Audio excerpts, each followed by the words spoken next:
my name is Ahuva, and I'm going to be making some challah today.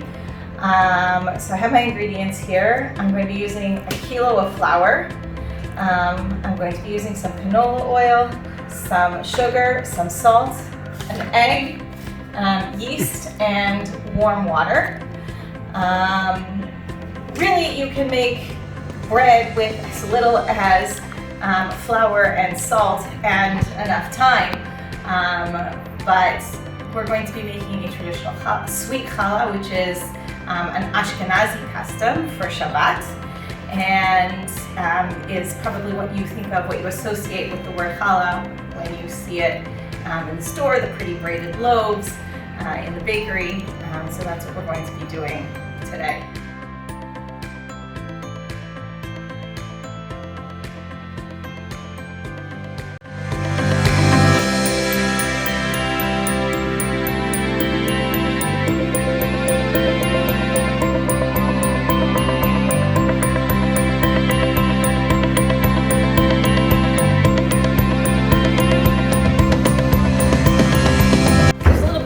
Behind this, because of course cooking is an art but baking is a science. The yeast is a living organism, and when you add warm water, I like to say it's warm, about the temperature of a bathtub if you would like to bathe in it, the yeast would like to swim in it. Here we pour the warm water, 2 cups, over the sugar and the yeast. It activates the yeast. The yeast eats the sugar and releases carbon dioxide, which creates bubbles, which is what makes your dough rise. So when we talk about proofing yeast, we're basically making sure that the yeast that we have in our fridge or on our shelf, depending on what kind of yeast we're using, is actually still alive. And you can tell when you see little tiny bubbles forming on the top of the water.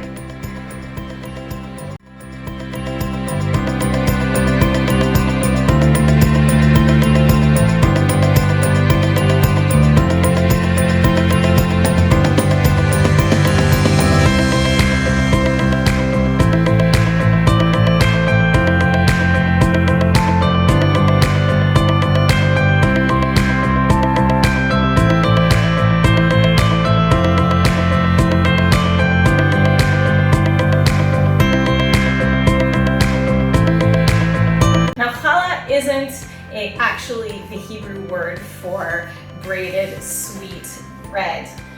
Even though that is what we associate with the term today and what it has become known as over many centuries, it is actually a commandment that appears in the Torah, in the book of Numbers, Sefer Bamidbar in Hebrew,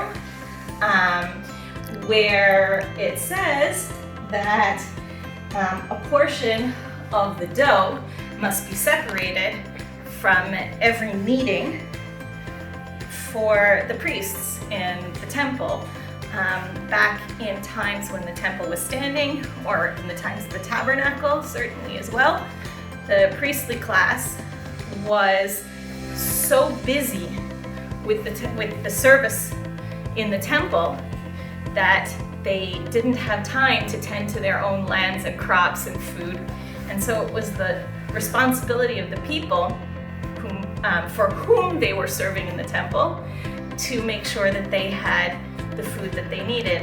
And so a portion of every bread that was made over a certain volume of flour had to be brought to the priests for consumption. Today, we don't have a temple, but we still separate this piece of dough. And it's not just from bread doughs either. Baked goods, cakes and cookies, usually on a commercial level, if the batch contains enough flour, challah is separated. I'm going to divide this into 3 sections to make 3 different doughs. I'm going to show you, 3 different challahs, and I'm going to show you how I braid with 6.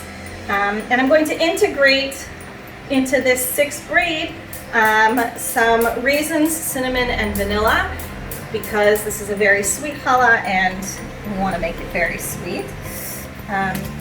So one trick that I learned that makes the the challah nice and fluffy and integrates the raisins really nicely is once you've rolled out once you've made these 6 snake shapes, okay, is to flatten them, sprinkle with cinnamon and a small amount of vanilla extract. Although, I'll be honest, I use artificial vanilla extract because real vanilla extract is really expensive and hard to find in Israel. You spread the raisins around inside, and then you roll this back up into a string again. This process adds also more air into the middle, and so it increases the fluffiness of the challah.